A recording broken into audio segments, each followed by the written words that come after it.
when we are having discussions about whether the people of Norway, and I will use your words, Madam Secretary, and you spoke about how they were referred to as, by contrast to the people of Africa and the various countries, the 54 countries of Africa and Haiti, and we speak of them, and you've spoke of them, according to the President, as the people of Norway. Well, you know, they work very hard.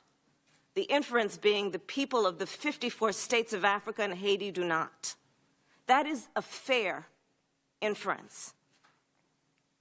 And you run the Department of Homeland Security, and when you say you don't know if Norway is predominantly white, when asked by a member of the United States Senate, that causes me concern about your ability to understand the scope of your responsibilities and the impact of your words, much less the policies that you promulgate in that very important department.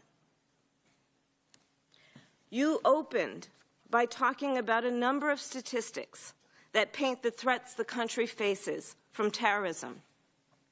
In particular, you spoke of those who commit acts of terror who were not born in this country. The study you mention, however, leaves out some of the most rampant terror attacks that we've seen lately, which are domestic acts of terror. As has been mentioned, there is a report from the FBI and DHS which outlines white supremacist extremists, and I quote, the report says, will likely continue to pose a threat of lethal violence over the course of the next year. The report states that white supremacist extremists are responsible for 49 homicides and 26 attacks from the year 2000 to 2016, more than any other domestic extremist movement I'm quoting. It is deeply troubling that in your opening comments, when you talk about the threats to our nation, our homeland, to national security, that you failed to mention a report that outlined a very specific threat to us as the American people. Deeply troubled. You must understand the inference, the reasonable inference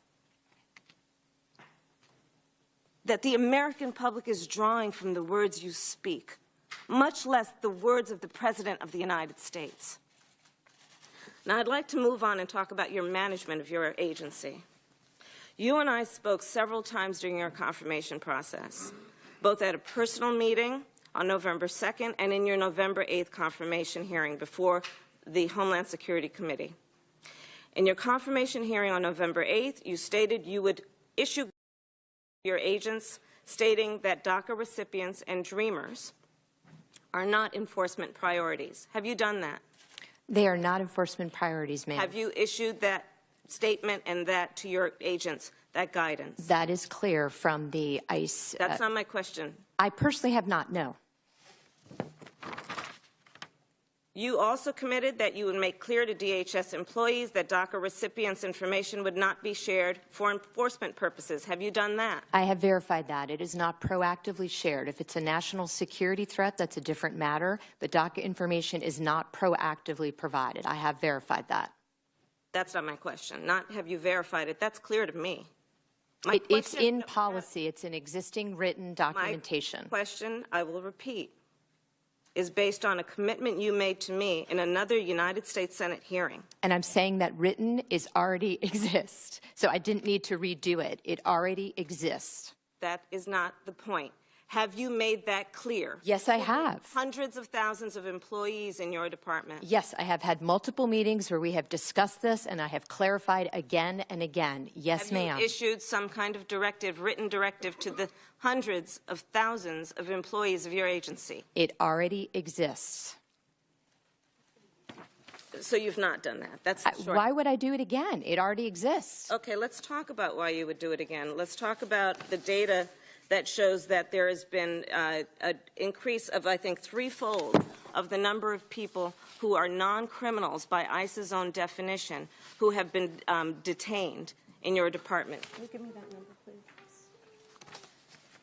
How do you reconcile your point, which is that it's clear to the agents in your department, when the data supplied by your own agency does not reflect that? The data that I have has 92% last year being criminals and those with final orders of removal. And so where we have information that there has been an increase of the number of people, nearly 3 times the number of individuals with no criminal history as compared to the same period last year, are you saying that's incorrect? I'm saying I don't have the data that you're looking at. Is it final orders of removal, or is there another national security threat? No criminal history. That's not what I asked. Is it a final order of removal? We're talking about the people that you are contacting. Are you prioritizing equally people with no criminal history as you are those who you described earlier as being criminals because they are felons?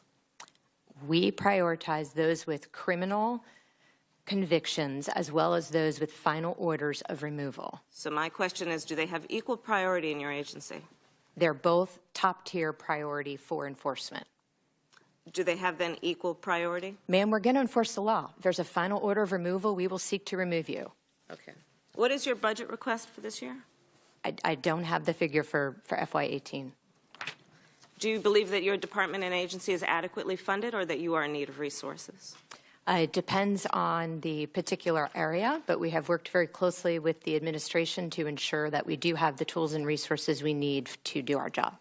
So I'm assuming that you have adequate resources, which is why you can apply equal priority to those who are felons and those who have no criminal records. Ma'am, we will not ignore the law. If you have gone through the system and you have a final order of removal, you are a priority to be removed.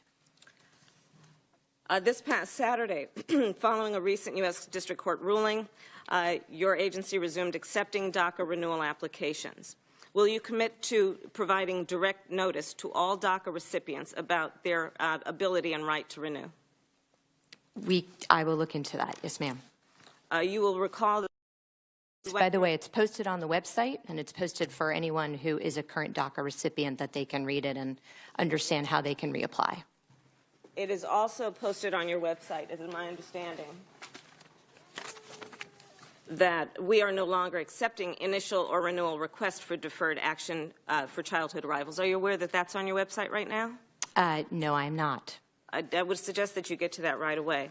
We will clarify. During your confirmation hearing, you also told me you would issue written guidance to frontline officers on DHS's sensitive locations policy.